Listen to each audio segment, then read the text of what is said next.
All right. Can you guys hear me okay now? Yes, I can. Okay, fantastic. Well, anyway, thank you. Thanks for bearing with me. This is the first live show. I did a couple of test runs. They worked out fine. I thought I was golden. So now we're here. Now we're on. We'll get going with it. Okay, let's get a little change the light here a bit. Okay. All right, good. Okay, so Aerosmith. We're unboxing Aerosmith, one of the greatest rock bands of all time. I don't know how many people know this, but Aerosmith actually formed in 1970. And we're going to show their first album, their self-titled album, which is Aerosmith. And it's featuring the song Dream On. Now, there's an interesting story behind this. Aerosmith's manager locked them in a house and told them, hey, listen, guys, you guys are going to stay in this house till you finish a damn album. Because Steve Tyler started writing the song Dream On 6 years earlier, and he never finished the song. So they're all locked in this house. And Steve Tyler, what a character. Okay, so they're renting this house. They're all locked together in it. Steven Tyler finds a suitcase at the house. He opens a suitcase. It's full of money. He kept that a secret. He played dumb. He didn't tell the rest of the band members. He went out and he bought a keyboard. And that keyboard is what got him to finish Dream On. Okay. Now, Dream On was their first big hit. Okay. And, you know, it was pretty high on the charts. It wasn't a number one, but it was high on the charts. It was a big hit. You know, it got them started. And later on, when they released their second album 2 years later, this was released in 73. And 75, they released Toys in the Attic. And they re-released Dream On. And it actually became a bigger hit, higher on the charts than it was when they initially released it. So we're going to go ahead and take a look at the cover. Here's the boys. Here's the back of the cover. It, you know, gives all their names and everything. We've got, you know, Steven Tyler, vocal, and he was the lead singer, lead vocals. Joe Perry was the lead guitar player, and he was also backup vocals. Then you have Brad Whitford, great guitar player, rhythm guitar player, and Tom Hamilton on bass, and the drummer, Joey KRAMER, and that made up Aerosmith. Brad Whitford, who joined as the rhythm guitarist early on, wasn't actually the original. It was somebody named Ray Townsend or something like that. But anyway, so that's what the band is now. This is Aerosmith, Dream On, 1973, their debut self-titled album. We're going to pull the vinyl out, have us a look. Okay. Columbia Records, Aerosmith. Let's take a look at this vinyl. It's very, very clean. I've already looked at it, and I've actually cleaned it. And I've got my own special cleaning solution that I concocted after reading a few things on the internet. Anyway, so let's read the songs. We've got side number 1. Hold on one second, folks. Aging's not for the faint of heart, you know. Okay, side number 1, we have Make It. Sounds like Steven Tyler, right? Side number 2, Somebody. Or song number 2, I'm sorry. Then we have Dream On, the big hit. That was their big hit. Got even bigger when they re-released it with their second album. And One Way Street. Okay. Side number 2, we have Mama Kin, Write Me a Letter, Moving Out, and Walking the Dog. Okay, that's their debut album, self-titled debut album. All right. A couple of interesting things about you know, Steven Tyler. He's kind of a regular guy, you know. I mean, one of his signature things is he ties scarves onto his microphone. But you know, he likes to he likes to go diving. You know, he dives frequently at the Barrier Reef. He loves diving. He also goes hang gliding. He does a lot of different things, the type of things that, you know, people like to do. Anyway, so that was 1973's album. 1975, they came out with one of their more popular albums, and that is Toys in the Attic. Let me get this, the light's a little bright on here. Okay. I think that's better. Okay, we've got Aerosmith, Toys in the Attic.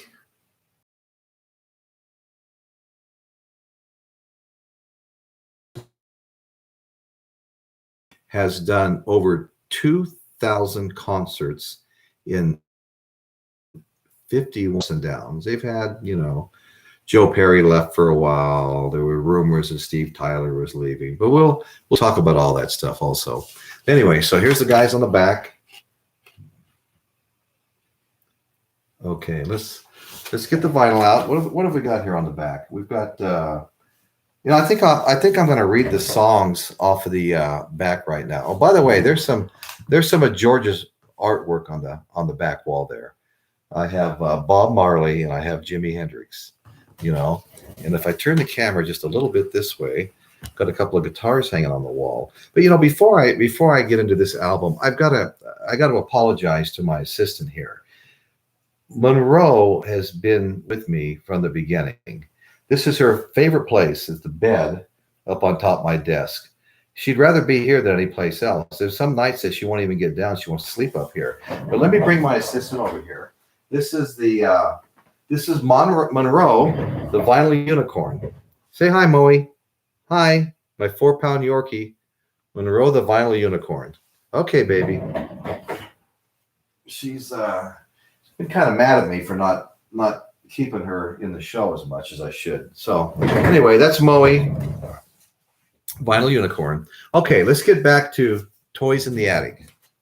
Let's see what we've got here. The first song. The first song is Toys in the Attic. Then you've got Uncle Salty, Adam's Apple, Walk This Way. I love that song, Walk This Way. In fact, let's see, when was it? 1986. It was a great video too. It was on MTV all the time. They got together with a rap band, Run DMC, and did a new video and redid the song Walk This Way, where Run DMC would sing some lyrics. Steven Tyler would sing some lyrics. It was really funny. It was one of my favorite videos when it came out. So that's Walk This Way. Steven Tyler and Joe Perry. They're prominent. They're mainly the songwriting team. Steven Tyler and lead guitarist Joe Perry, the songwriting team. Big 10-inch. Okay. Big 10-inch. That's a great song. Okay, then side 2, and this is a fantastic song. I love this one. Sweet Emotion. No More, No More. Round and Round. And actually, Tyler and Whitford, the rhythm guitar player, did that one. Wrote that one, and actually Hamilton helped Tyler write Sweet Emotion. Okay, You See Me Crying. Tyler and Solomon. Okay, so that's once again, you've got Tom Hamilton on bass. You've got Joey KRAMER on drums. You've got Joe Perry, lead and rhythm guitar. A little bit of acoustic, some slide guitar, background vocals and percussion, some. And of course, Steven Tyler, vocals, keyboards, harmonica, percussion. Brad Whitford, rhythm and lead guitar also. Okay. So great. This is a great picture of this carousel horse and stuff here. Great picture here. Okay, let's take the vinyl out. Plain Jane sleeve. And once again, we've got Columbia Records Aerosmith. And this vinyl is pristine, both sides. This is an absolutely great album. Now, a couple of stories here. You know, I don't know how many people are familiar with the Sturgis Motorcycle Rally. 2008, my wife and I, Betty, we rode my Harley Davidson to Sturgis, South Dakota for the rally. And it's a big production. Hundreds of thousands of bikers show up. They've got the Buffalo Chip campground and bar. and hundreds of people stay out in this huge campground. And there's hotels, motels, there's other smaller campgrounds. But the Buffalo Chip has a concert every single night, and we're talking, first run acts, great bands. And so Aerosmith in 2009 went to play at the Sturgis Motorcycle Rally, Rapid City, South Dakota, right next to Sturgis. And they were up on stage, and they were having technical difficulties, something I'm very familiar with. And what happened is, Steve Tyler wanted to perform still. There was no sound, but he went out onto some of the catwalks and was just dancing and fooling around and stuff. He fell off the catwalk. It took him 45 seconds to get him back up on it. And then he was so messed up, they, put him in an ambulance. I think they put him in a helicopter and took him to the hospital. Wound up with 20 stitches in his head and a broken shoulder. So that ended their, their performance at Sturgis, for the motorcycle rally. And some of the other band members shortly thereafter had health issues. So there was a while there where there wasn't a lot going on. And then there was a while there where Steve Perry did a little solo project, and him and Steven Tyler were fighting like crazy. And so they ultimately just they didn't do a lot for a while, but then they came back. Their biggest hit was from the soundtrack, the movie Armageddon, with Ben Affleck, Liv Tyler, Steven Tyler's daughter, played opposite Ben Affleck, the love interest in that show. And Bruce Willis was in the movie was Liv Tyler's father. The movie kind of started out where he was shooting a shotgun at Ben Affleck because he suspected Ben Affleck of fooling around with his daughter. Okay, that was a great movie. And that song, I Don't Want to Miss a Thing, was their first #1 hit from the soundtrack Armageddon. Their first #1 hit, I Don't Want to Miss a Thing. It's a great song and a great, even better movie, I think. It was just great. I'm having this is a little new for me, so I'm not really getting to see a whole lot of the chat. I'm looking at it. I want to kind of get caught up and see Caitlin there, and Linda Foster, and Jeff Davidson. Thank you. And let's just take a little look here. Linda Foster, love that movie. I know. I love that movie too. I've watched it 3 or 4 times. Bruce Willis died saving the world from an asteroid that was going to, do to the world what it did to the dinosaurs. Julia, hi. Gloria, hi. Trying to get caught up here, folks. Sorry. We're going to get better. We're going to get better as time goes on. Okay. Anyway, I'm having fun now that my 16-year-old grandson came in here and got this working correctly. I'm going to have to get with him as soon as the show's over and make sure I don't have this problem again. Paul, hi, Paul.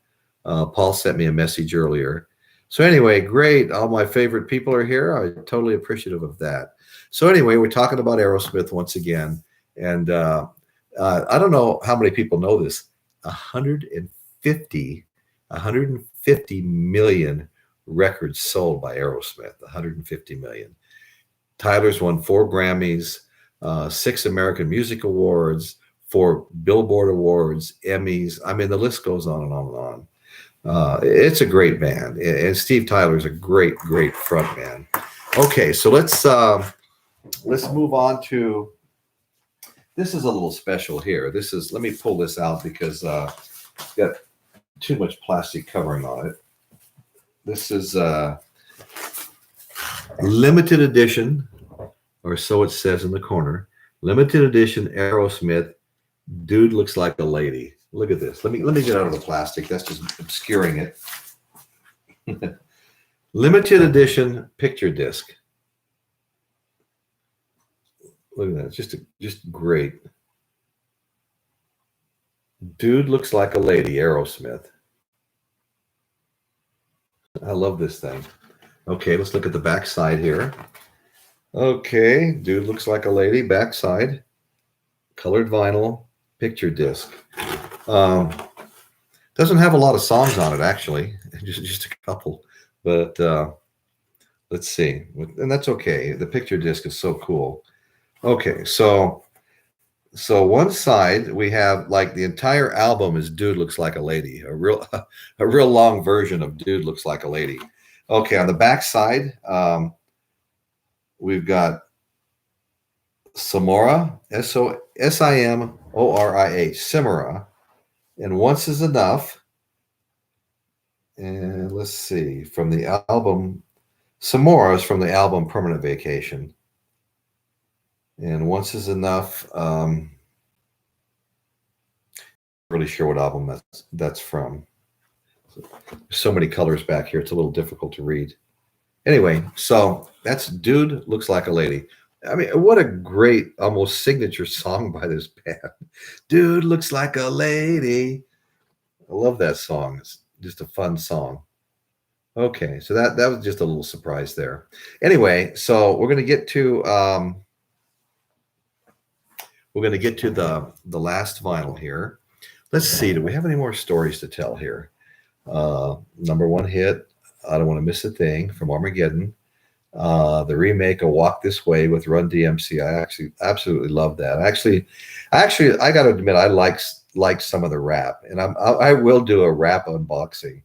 I used to listen to Tupac, 50 Cent. I loved 50 Cent stuff. The videos were great.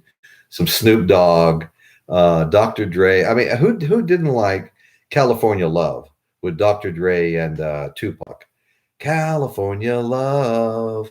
And they're driving down this big wide boulevard with a lowrider, and it's going up and down with the hydraulics and stuff like that. What a great song California Love is. I mean, I love that song. Eventually I will have to, I don't know how many rap fans there are out there. Maybe nobody will show up and even watch it. But the rap was good for a while. And one of the reasons I liked it, I had my 56 Chevy Nomad, my surf wagon, a couple of surfboards up on top, and I put a 700-watt power amp in there, a 400 and a 300, great big, cabinet with the subwoofer in it and everything like that. And I had a bass knob, right down in front of the seat on the bump that the old cars used to have a bump, kind of in the middle of the front seat on the floor, carpeted bump.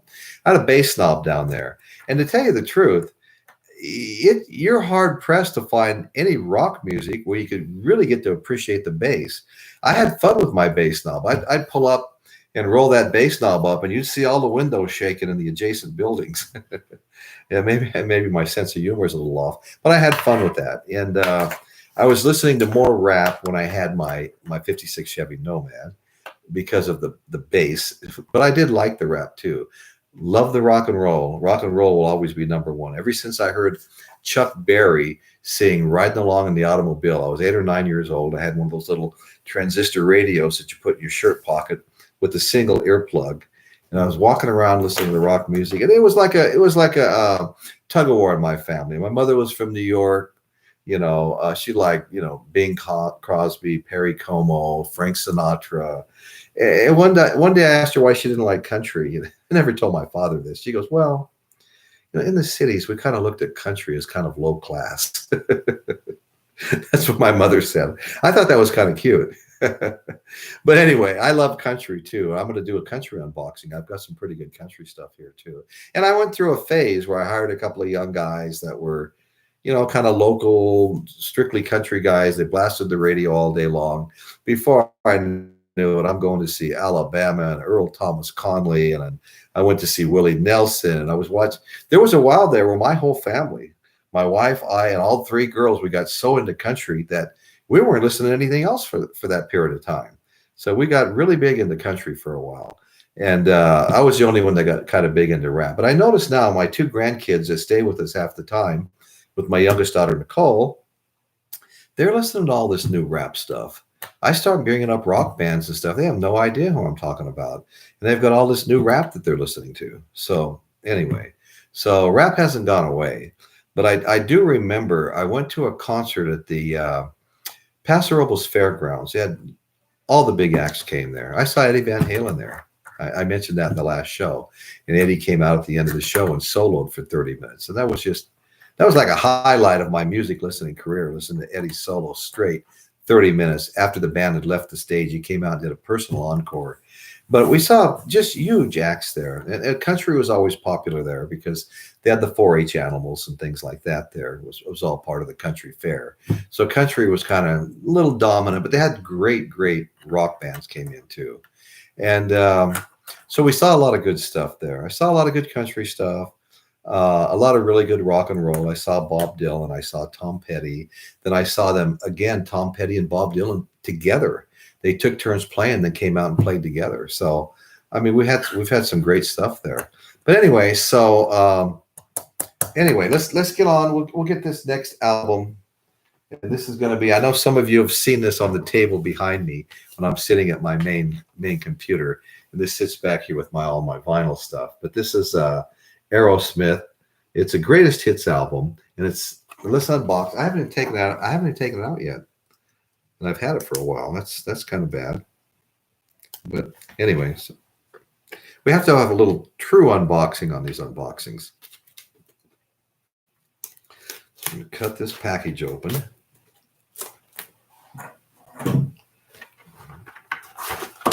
All right, so here we go.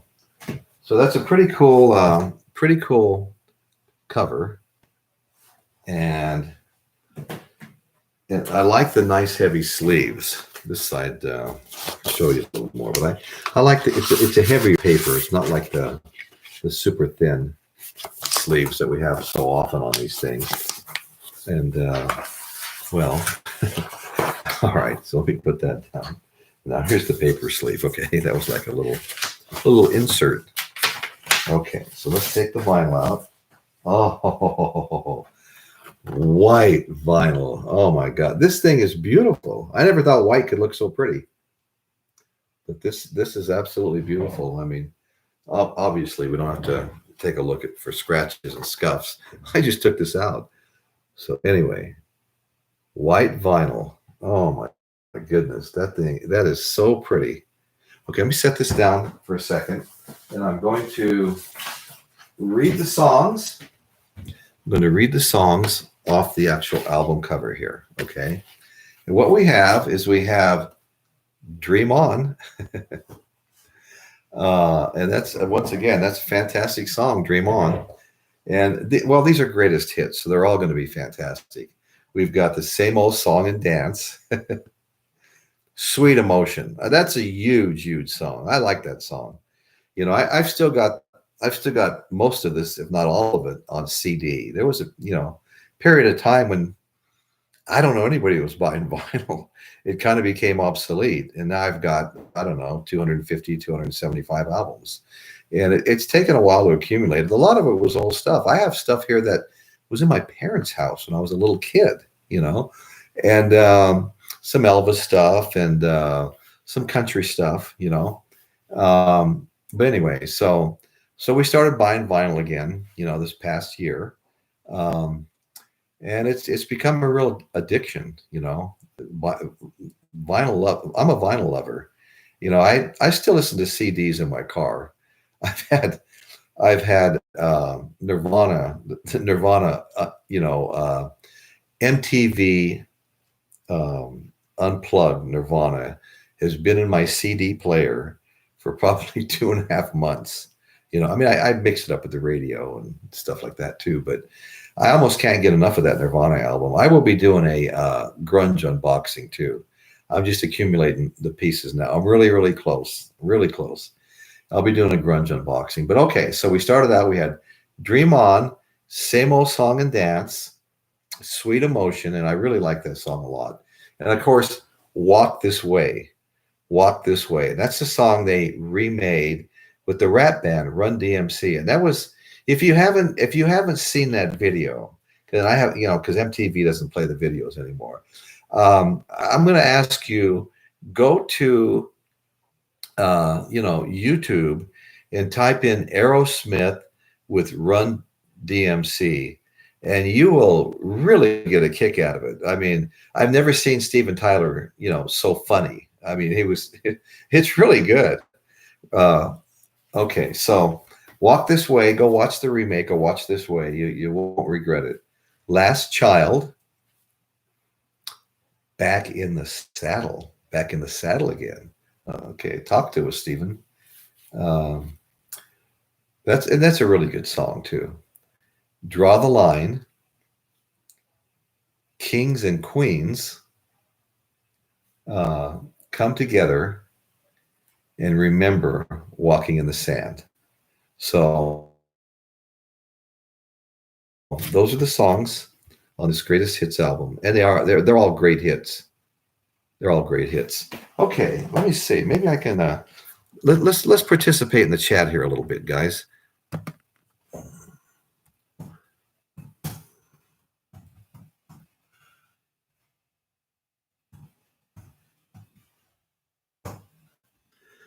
Okay, Caitlin's talking about Sweet Emotion. Jeff's still buying the CDs. Yeah, I just found a great CD that I was looking for before I did my Eric Clapton show. I knew I had it somewhere. I have a bunch of Clapton CDs.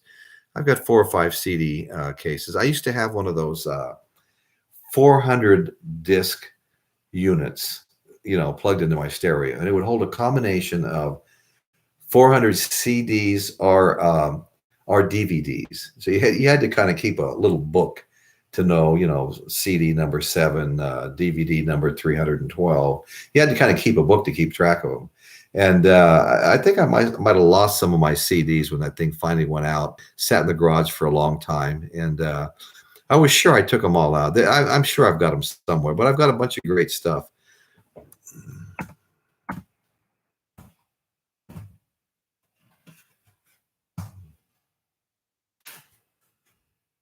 Okay, let's see. Okay, so I've got Julia. Hi, Julia. Caitlin and Jeff and Linda Foster and Gloria.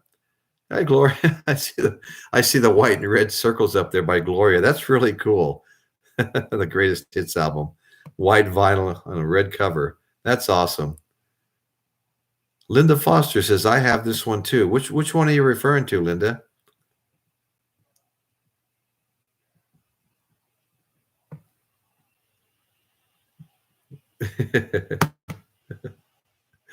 Well, okay. Well, I want to apologize again. I mean, I really thought I had this whole live thing wired.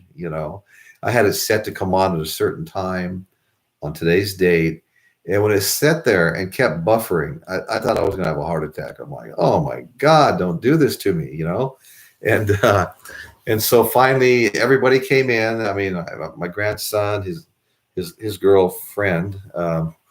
My wife and my daughter, and everybody was like laughing and having a good time, and I'm sitting here freaking out. And finally London took over. These kids today, they can do anything with electronics. They're just amazing. Okay, so Linda, I see now you said you have the greatest hits. Great.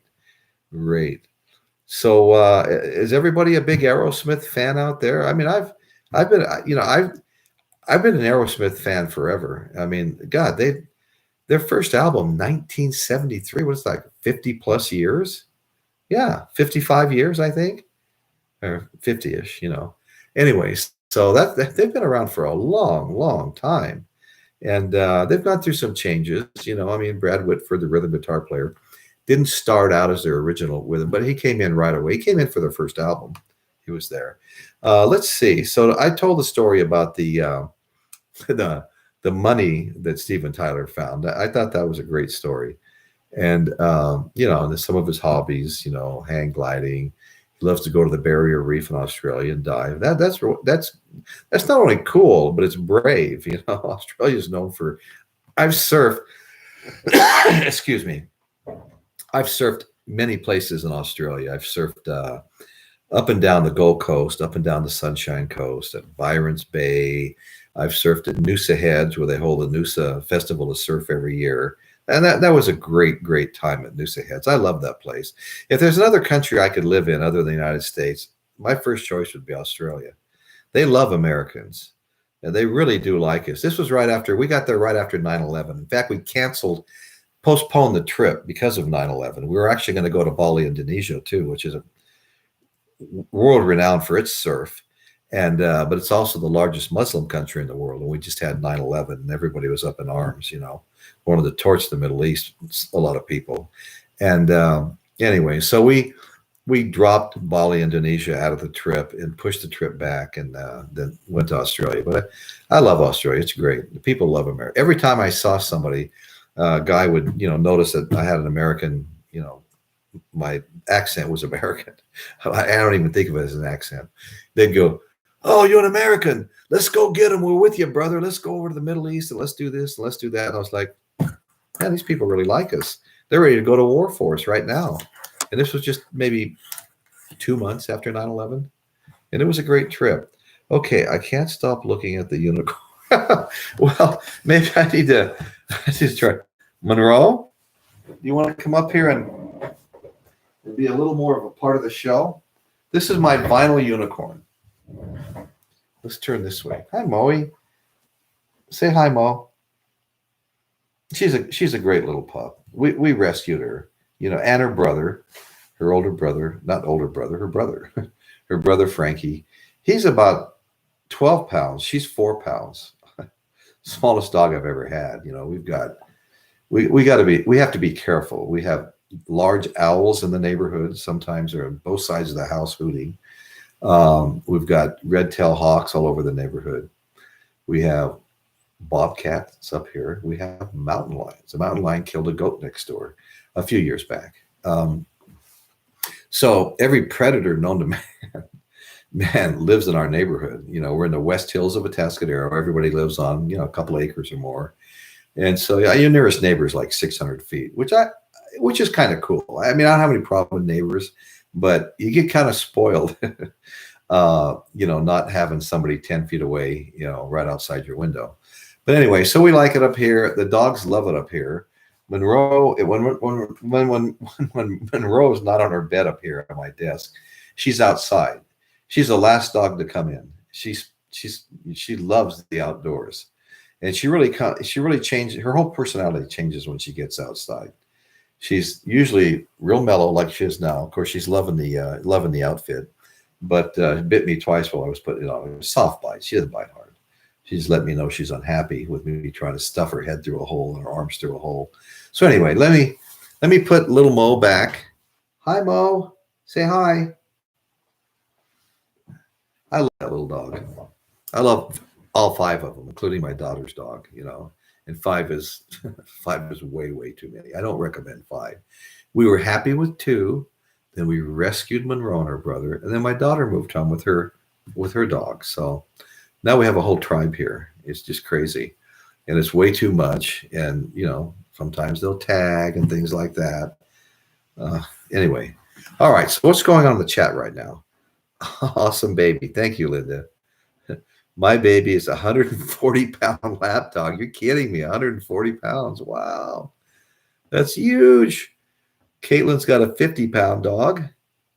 50 pounds and independent. Boy, don't they all have their own personalities. Stop looking at my unicorn, Jeff. That's why I brought her back up for us all to see. A lot of unconditional love. Well, that's the thing I love about dogs. You never know about people. They love you one day, they don't love you the next, But a dog is just totally unconditional. You're their whole world. You're their whole world. Julia, my godmother has been a huge Aerosmith fan forever. When I go to see them in concert in high school, she got excited. She bought me CDs and asked me to get her a tour book from the concert. God, that's great, Julia. That's so cool.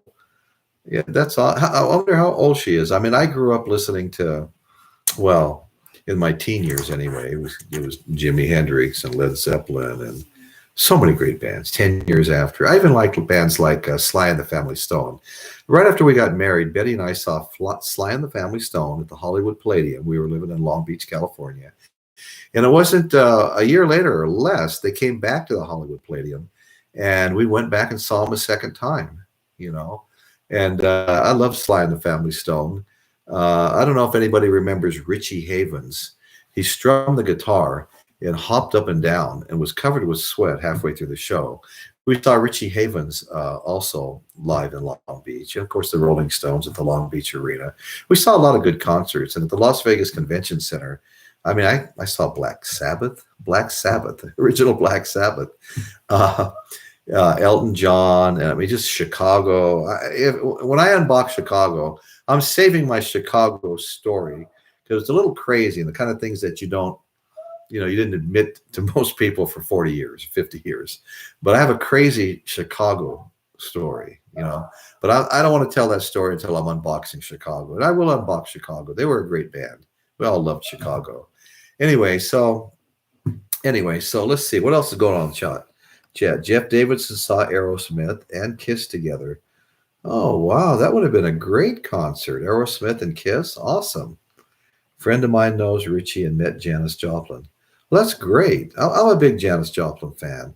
I want to do, I've probably mentioned this already, but I'd like to do an unboxing that's like gone too soon, and unbox a bunch of the people that we lost early: Janis Joplin, Jimi Hendrix, Jim Morrison of the Doors. In fact, I'm going to be doing an unboxing of the Doors soon, and it may be as early as next Saturday.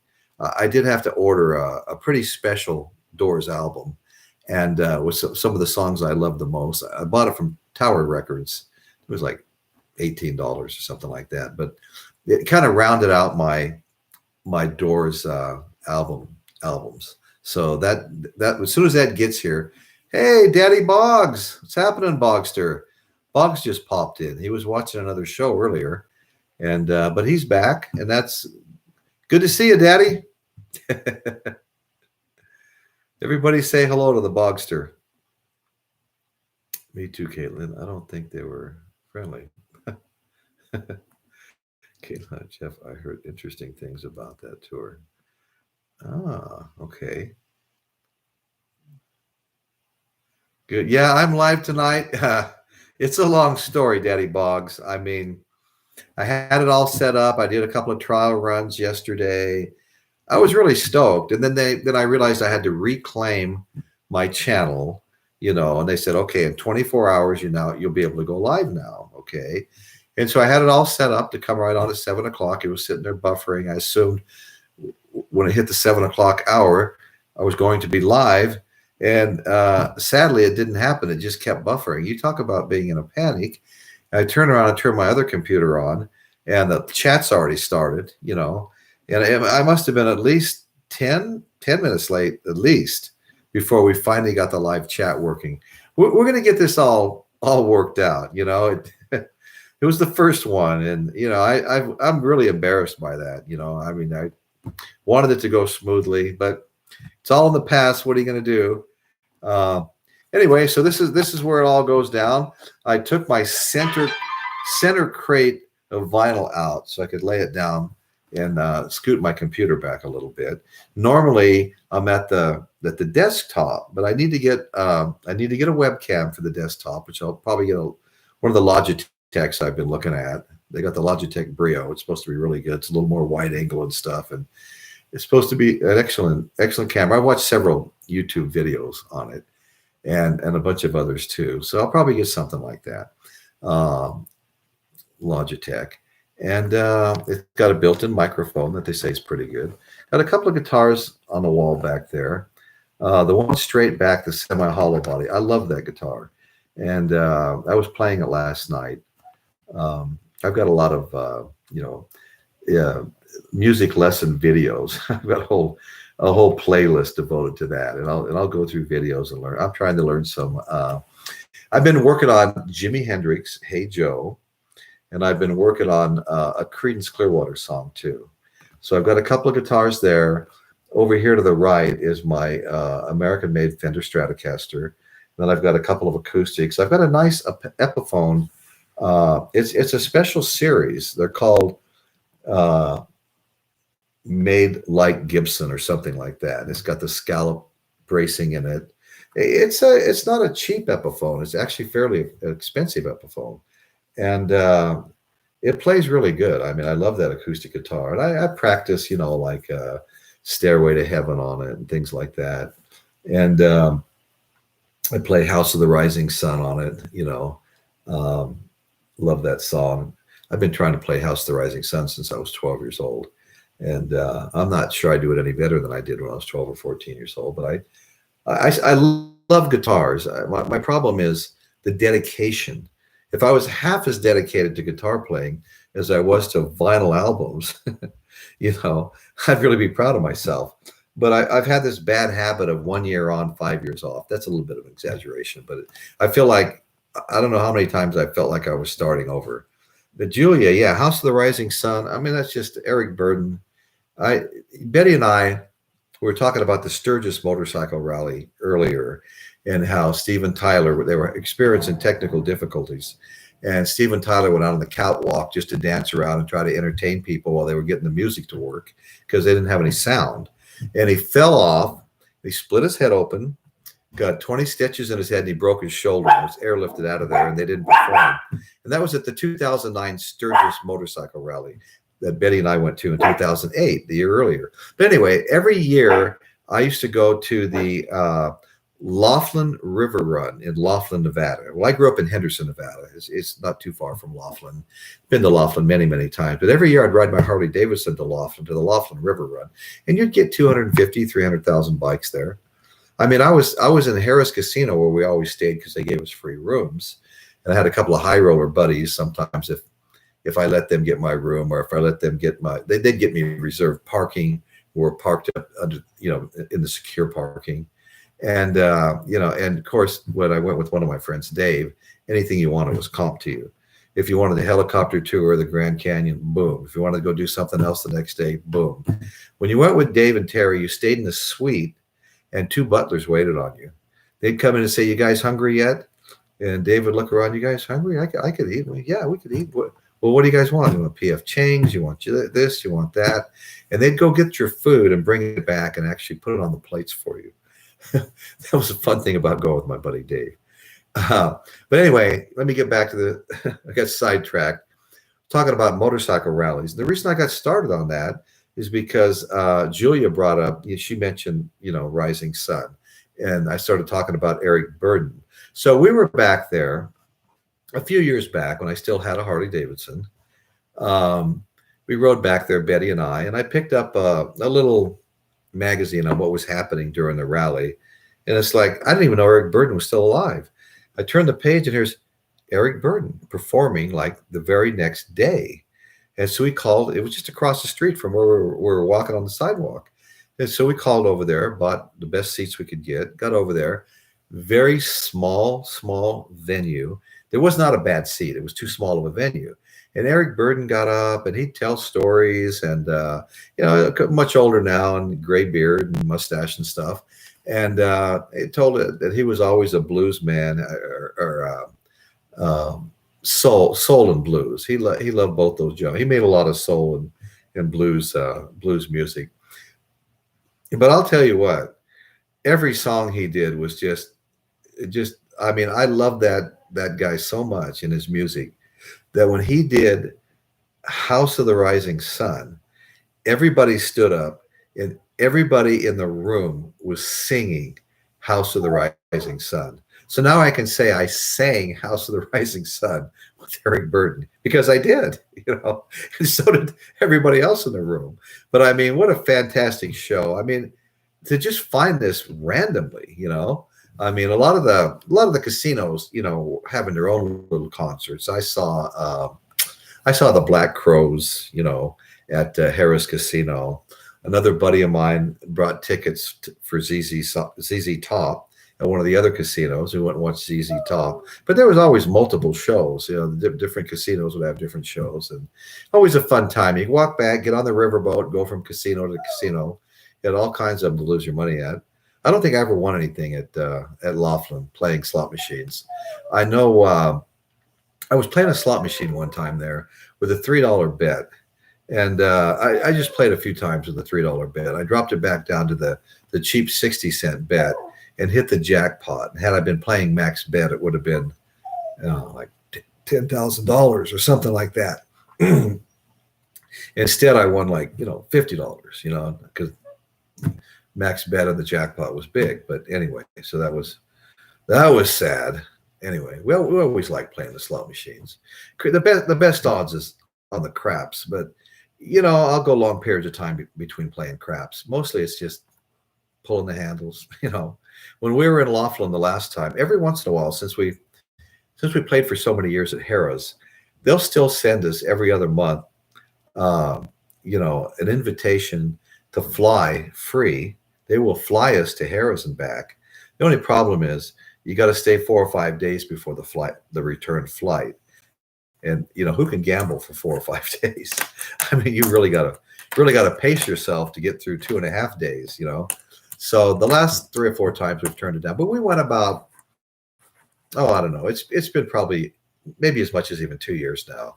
We got a free flight, out of San Luis Obispo, 17 miles up the highway, free flight to Laughlin, free rooms. I think they even gave us a little bit of spending money. Sometimes they'll give us spending money. Other times you might get, a free meal, or as you earn points, you got meals, things like that.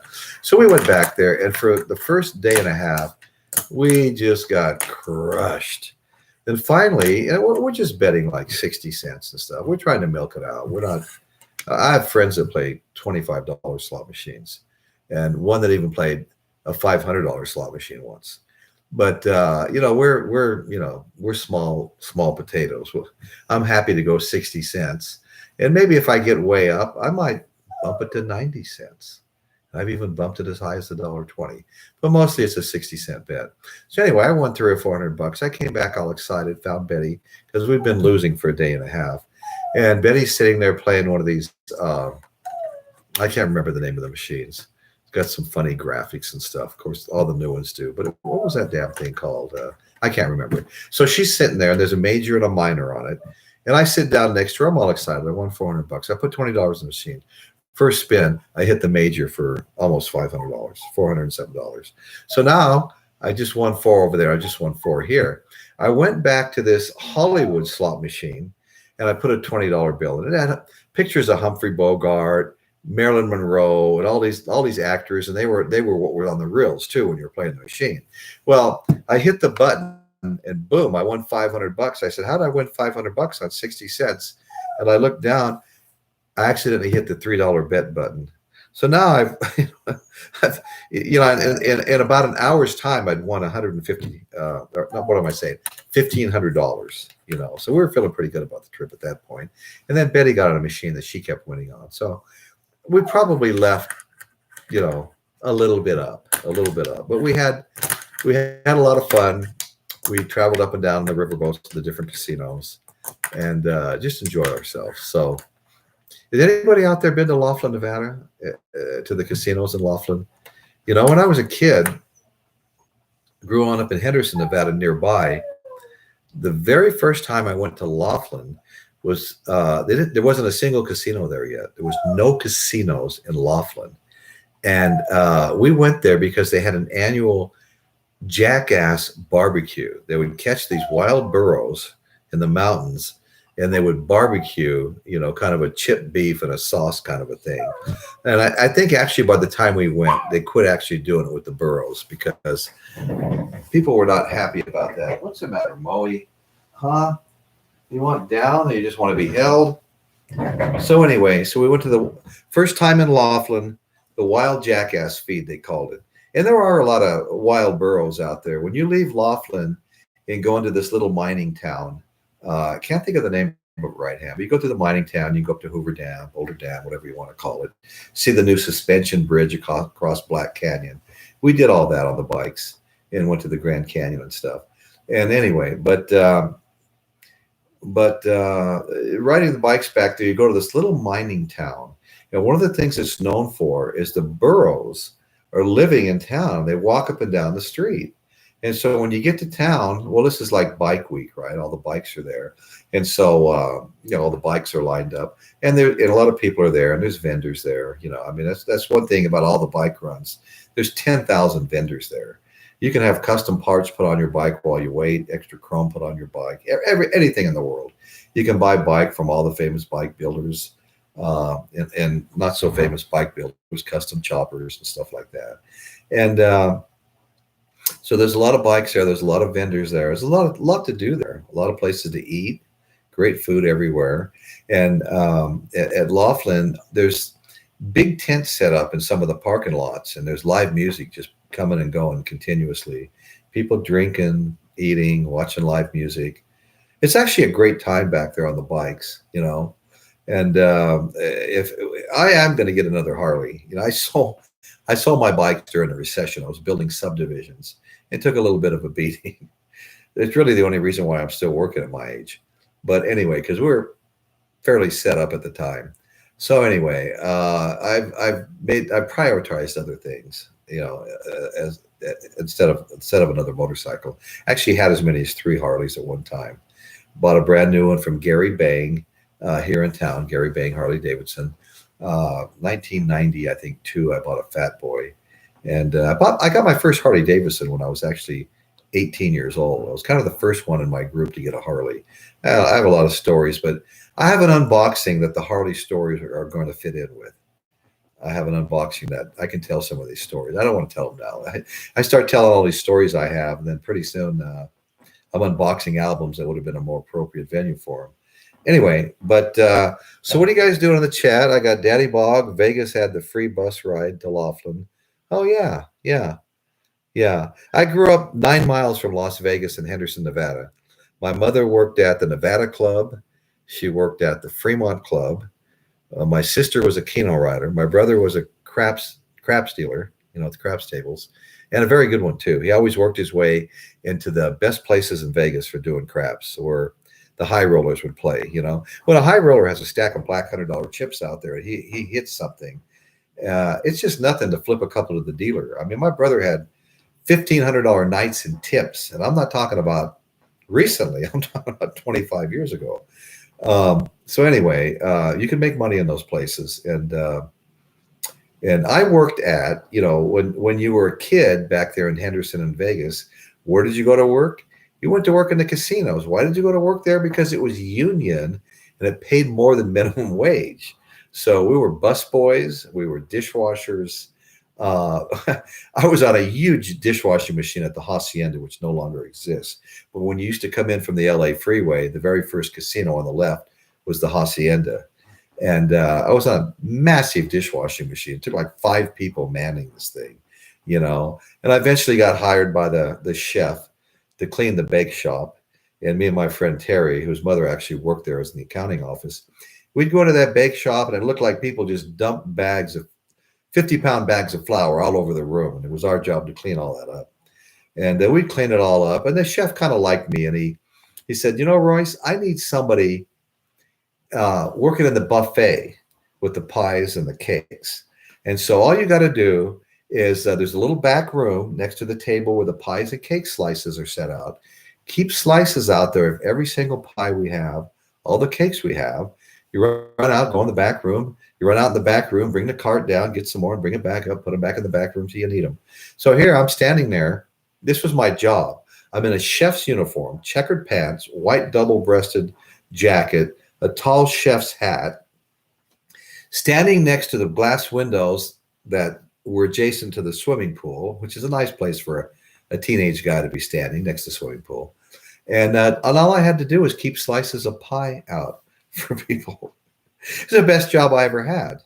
Sometimes I spent a little longer than I should have in the back room. And I learned to love cream pies, lemon cream, banana cream, coconut cream, chocolate cream. I mean, to this day, I love cream pies. And actually, lemon was my favorite. And then banana was right in there. But coconut, chocolate, they were all great. Like I said, I spent a little bit too much time in the back room back there with all the pies. But anyway, we had a good time working in Vegas as teenagers, and started making our trips to California. Turned 18. I'd ride my Harley down to California to visit my buddy. He finally found me an apartment that I moved into. And then I never looked back. I mean, I made a lot of trips back to Nevada. My mother and father's house was still there. My younger brother's still there. I gotta do a shout out to my youngest brother. Okay, he's putting together a podcast as we speak, and he sent me his first sample. Now, my brother, and he's going to go by the name of Floyd Moses. And I'm not going to spoil it by telling why he's going to go by the name of Floyd Moses. But he's putting together his first show right now. And I tell you what, my brother is one of the funniest guys I ever met in my life. He's funny. when he laughs, it's so infectious. Everybody in the room laughs. I mean, he's a character. He's smart. He's funny.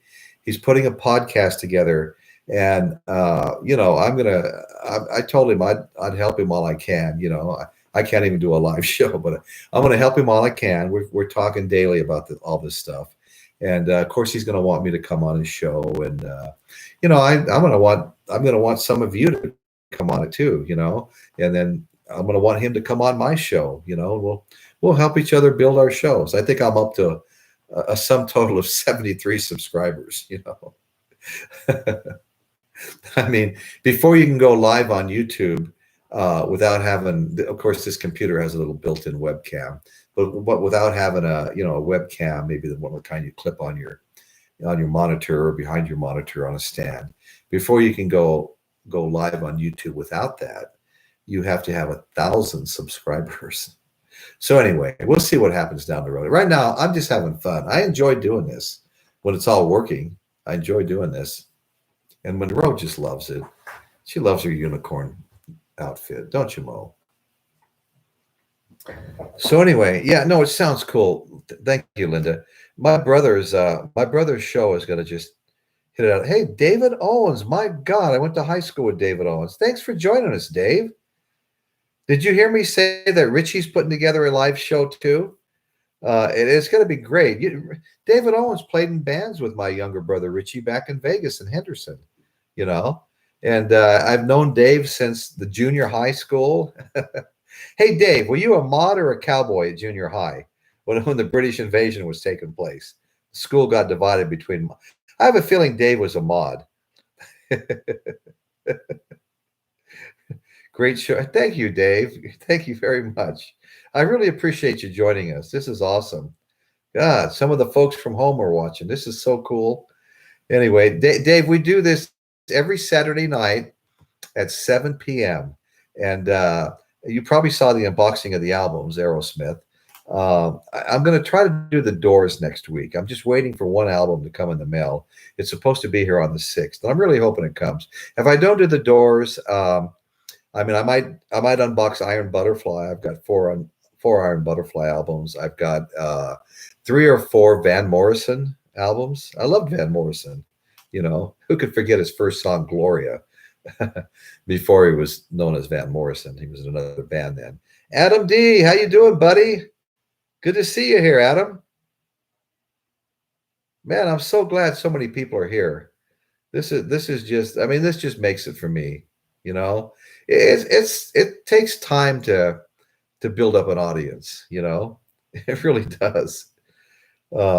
Daddy Boggs, I was in a group called the Hinges. We opened for the Doors. That's great. That's awesome. Yeah, I'm really excited to see everybody here. Totally excited to see Dave Owens. Oh my God, we go back so far, done so many things. Dave Owens had a motorcycle. We could have motorcycles at 14 years old in Henderson, Nevada. Back then, you could get a driver's license at 14. You ride your motorcycle at 14 into Las Vegas, out to Lake Mead. We went everywhere. Dave was part of the group. We rode but Dave had a great bike. The biggest bike you could ride at 14 was a Yamaha Twin 100. And they were fast bikes. And Dave had a fast. I think yours was blue, right, Dave? You had a blue Yamaha Twin 100. And the other bike you could have was a Honda S90. Honda S90 Scramblers got real popular. The Yamaha Twin 100s are popular. I got kind of lucky. My older brother went in the Army when I was only 13, not even old enough to have a license. And he had a Honda 160. And he said, ride it all you want. Ride it all. Yeah, my magic unicorn. Thanks, Adam. This is the vinyl unicorn, Monroe. And so, my brother left me this Honda 160. And I tell you, at 13 years old, that was like riding a full dress hog. It was a heavy bike, loud. He had loud pipes on it. He put upswept pipes because he liked to go out in the desert. And it was a place that we went to out by Pittman and stuff where there was these big dikes. You get air going over the top of them and hope you landed right going down. But we'd go out there and ride our bikes all over the damn place. We had a fantastic time. riding our motorcycles. I have fond memories. I didn't leave Southern Nevada because I hated it. I have great memories and great friends back there. I had a fun time growing up. We had fun. 9 miles from Lake Mead, which at the time it was built was the largest man-made lake in the world. And finally, Russia had a larger lake. But we'd water ski out there. I could get on at Lake Mead Marina, get up on a ski, and go all the way back to the dam, and just holding on. And we had a lot of fun back there. Lake Mead was a magnificent, magnificent lake. We had a place called the Cliffs. I don't talk about the Cliffs often, but it was one of the funnest times of my life. We'd ride our little motorcycles out there and walk down the trail to the Cliffs. And there was all these cliffs.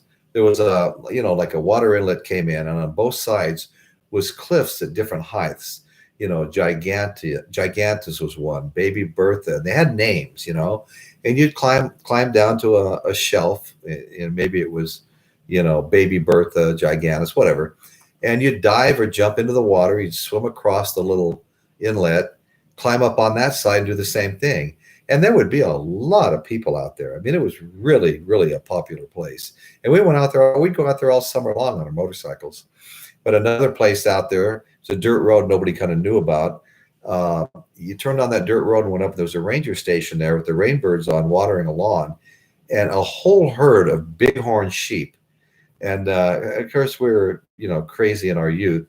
We would stampede on our motorcycles, and we'd be right in the middle of all these stampeding bighorn sheep on our bikes, and practically falling off from laughing, to be perfectly honest with you. Did a lot of crazy stuff out there. But it was a fun time growing up out in the desert. So, Adam, great to hear you. Linda, Caitlin, adorable puppy. Thank you. Okay, look at that cute puppy. Thank you. It's the vinyl unicorn puppy. Monroe, do you have any idea how big of a hit you are? Huh? Do you have any idea how big of a hit you are tonight? All she's thinking is, get me out of this uniform. I had trouble getting it on her. Tried to get my wife to do it, but she wouldn't. It's like, you do it. Your show, your unicorn dog, your vinyl unicorn, you do it. So, okay, I got this. Got bit twice. Anyway, we got a good start on the audience. Yes, we do have a good start on the audience. Thank you very much. I always look at the analytics after the shows multiple times. I want to see, how many views I'm getting, and they compare it with your average views. And my views were going up pretty good. The most people I've ever had watching at once was 12 so far. Hopefully going live will improve that. And that's okay. I'm happy for all 12 initial viewers. And now we're going live. And I've got a lot of views, like my Soul show, when I unboxed the Soul albums, the finale being, Kiss's frontman, Paul Stanley. And I made a lot of mistakes when I made that show. I watched the video, and I was really kind of proud of myself. I was trying to do all my pre-recorded shows. I was trying to do those without having to cut and splice, get through them. I did found out it'll only record so much, then it starts over again. I do have to merge those two together, but that's a seamless merging. You can't tell. It's not like a flicker in the show or anything like that. But when I got all the way through the Soul album, the Soul show, I'm sorry, and I started listening to it to preview it and see if I needed to make, cut something out or whatever. And instead of saying, every time I was supposed to say soul, I said blues. And I was just horrified, because it takes time to make the show. Then you have to do a merging of the show. Then you have to wait for that to process. Then you upload the show, and that takes, an hour and a half, 2 hours. Then you wait for that to process. And I'm like running out of time. I'm getting right down to the wire to the 7 o'clock show starting. And so I'm like, oh my God, finally, I finally made it. I had a little bit of time to spare, and I go to view it one more time, make sure I'm happy with it. When I get to the part where I say Paul Stanley, Kiss's frontman, and his new album, Soul Station, pick it up and I say, Gene Simmons, Kiss's frontman. And I almost fell out of my chair. I wanted to go hide someplace. And so now I had to, I didn't even have time.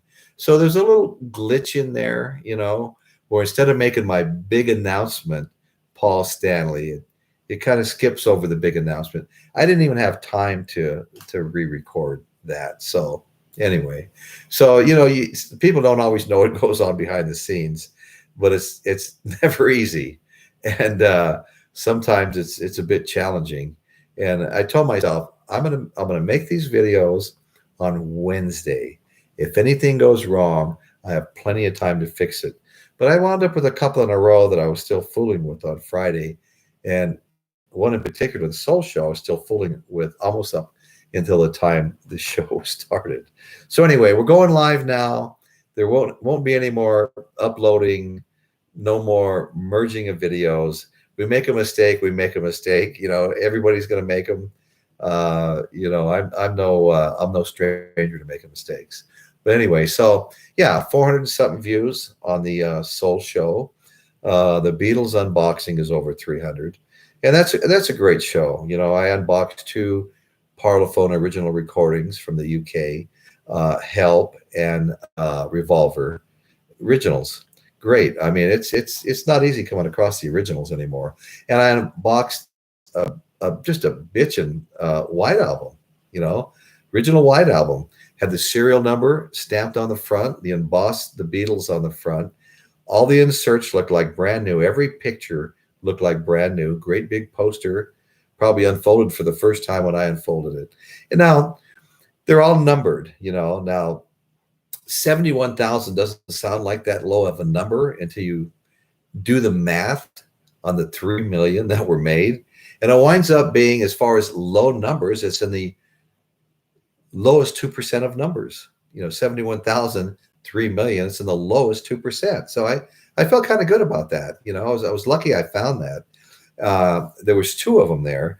One of them had, none of the pictures, no album. I ran into another one the other day. There's a really, really, really great used vinyl store in Paso Robles. It's actually an antique store, but 3 different distributors come in weekly, and they all have their own section in there. And I just find great stuff. And they had a White Album in there the other day. I mean, the number was off the charts. I mean, they'd gone from numbers to even alphabets in front of the numbers. Only one of the albums was in there. It was all scratched up. No poster, no pictures, nothing. I feel the longer I look at vinyl, the longer I look at White Albums, the more fortunate I feel to have found the one that I found. So we unboxed the White Album. We've done Eric Clapton last week. Before that, it was Rod Stewart we unboxed. And, Beach Boys, Rolling Stones. We recently unboxed the Rolling Stones. Recently unboxed the Rolling Stones. And the great album, Some Girls, was part of the unboxing. That was just a great album. I love that album. So many good songs on it. And we've unboxed Jimi Hendrix. And the finale on that one was actually a new 3-album set, Jimi Hendrix Live in Maui. Now, Jimi Hendrix was already on top of the world, major artist, when he did that Maui, 2 Maui concerts for free before 200 or 300 people. When did 2 free concerts. And the beautiful thing about this Live in Maui 3-album set is, of course, he's playing all his classic songs live, but it also comes with the Blu-ray DVD, and you can watch both concerts on TV, as well as the 3 albums of all his greatest songs. So that was a fantastic unboxing. We unboxed Divas, the finale on that one. I had 2 Marilyn Monroe albums. One of them was the 60th anniversary of Diamonds Are a Girl's Best Friend. The other one is Marilyn Monroe Incomparable. It was a 2-album set. So I unboxed those. Before that, I unboxed Madonna, Like a Virgin. that was a great unboxing for the Diva show. And there was, I think we had Diana Ross and the Supremes we unboxed, and a couple of other well-known divas. Oh, Cher. We unboxed Cher. Her album was Gypsies, Tramps, and Thieves. We unboxed that album with Cher and wrote all the songs off. And that's a great album too. I liked all those albums. I have more Madonna. I don't have more Cher, but I don't know. I really don't have enough to ever do another diva show unless I got more stuff. But I love the soul show. I want to do another soul show. I'm getting some stuff together for that. And so many of these bands have such a huge body of work. You could do 4 or 5 Beatles shows. You could do 4 or 5 Stones shows. You could do soul music all week long.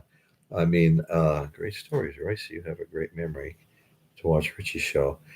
Thank you. Yeah, Richie's got a great memories too, and yeah, great memories riding the motorcycles. Isn't that the truth, Dave? Remember going out to visit the hermit? This hermit dug a cave and then fastened a little building onto the front of it, and you'd go out and you'd visit the hermit out in the middle of the desert, near the dump, and he'd tell stories. And it was a popular thing to do. Go visit the hermit. Hey, Dave, I don't know if you know this, but I have the 22 caliber rifle that used to belong to the hermit. We were out there. We were going out to visit the hermit, and no, we were coming back from visiting the hermit, and he was gone. I think he'd actually died. And David Irons, remember David Irons was on the back of my bike. He might even have been with us. And we stopped for a second. And Dave goes, "Look at that!" He jumps off my bike and he grabs this rifle that was just laying in the dirt. And come to find out, it had been the hermit's rifle. And Dave said, "Royce, well, I wouldn't have been there if it hadn't been for you. I was on your bike. And if I hadn't been on the back of your bike, you'd have gotten off and gotten it." And I go, "Well, I probably would have." Dave Irons gave me the hermit's 22 caliber rifle.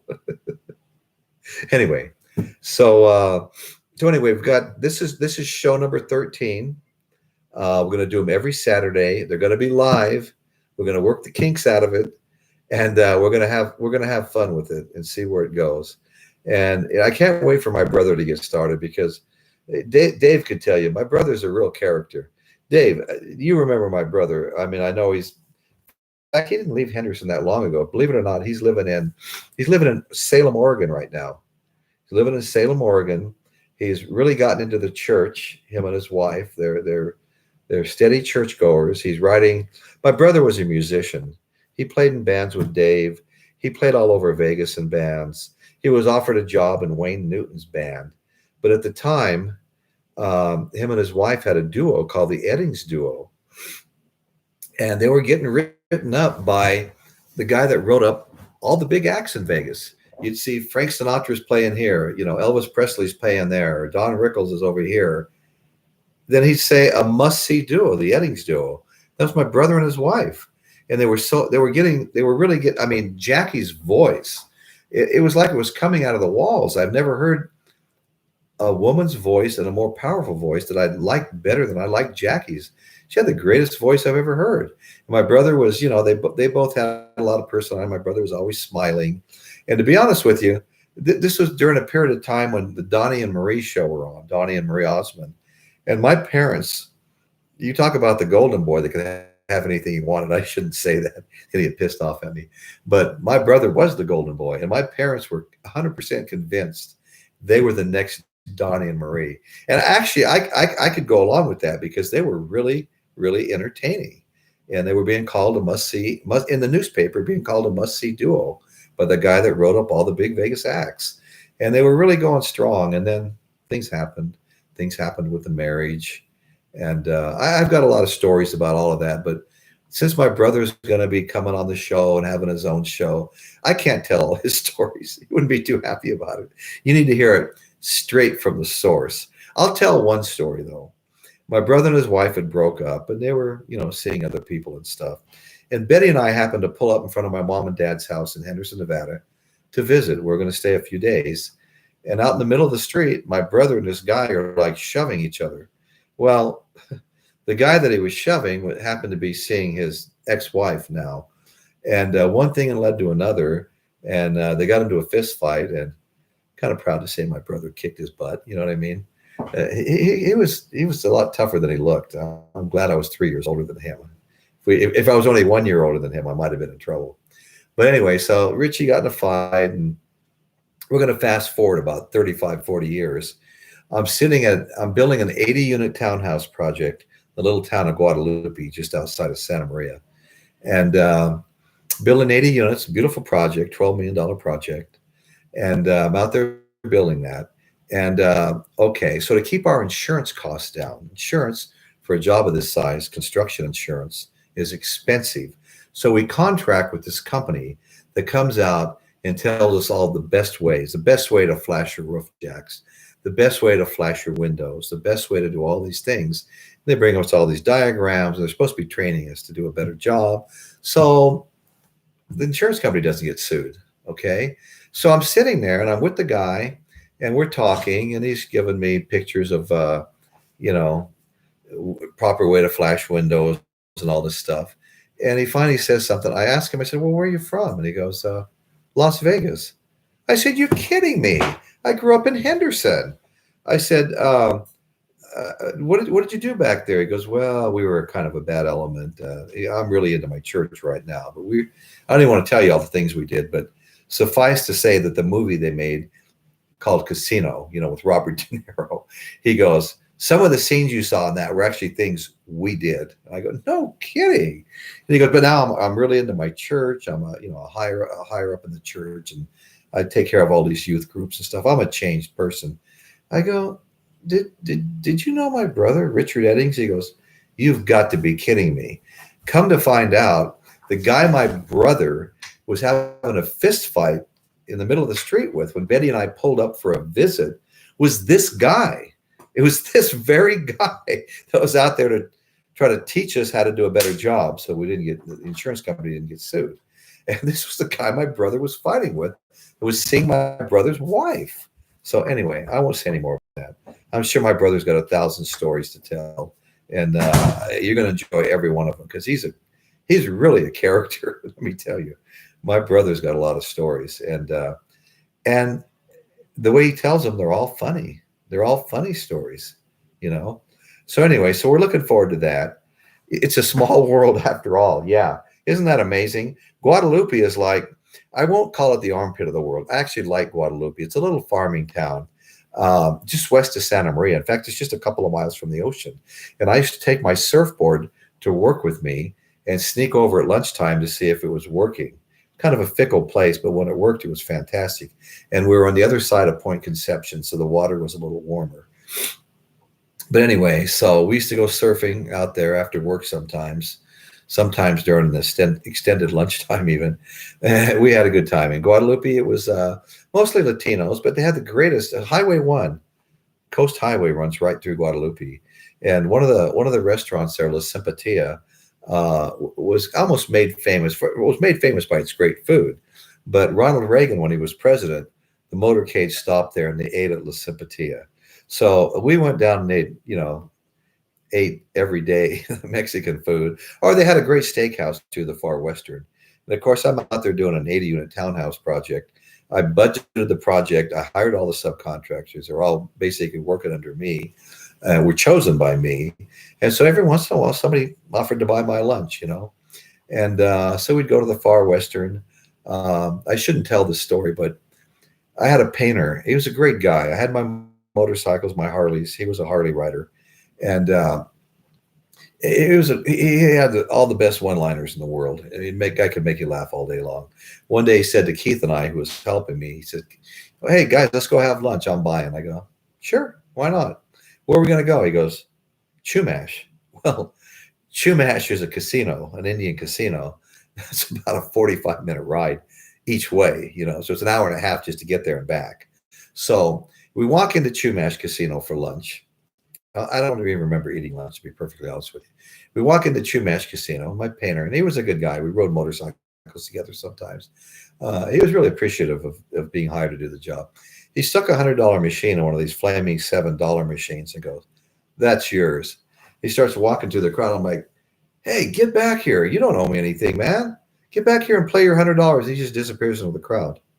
So I start playing. Well, 4 hours later, I called my wife and I said, Betty, you need to get down to Chumash. They're auctioning off a Harley-Davidson Ford pickup with a Harley-Davidson in the back. And I've hit so damn many jackpots. I must have about 20 entries for this drawing, and I'm not going to leave till after the drawing. So Betty came down and joined me, and I was up $7,000 from that $100 bill that Painter put in that flaming $7 machine. And we were getting ready to go to Florida. We had a vacation planned, and our budget for the vacation was $7,000. So this $7,000 I won that night. Didn't win the truck or the motorcycle, but the $7,000 I won that night paid for our Florida vacation. So anyway, that's kind of a fun story. Anyway, riding the motorcycles. Yeah, we had a lot of fun. So anyway, I guess we've been going here now for quite a while. So I guess I'm going to sign off, folks. Thank you all very much for joining.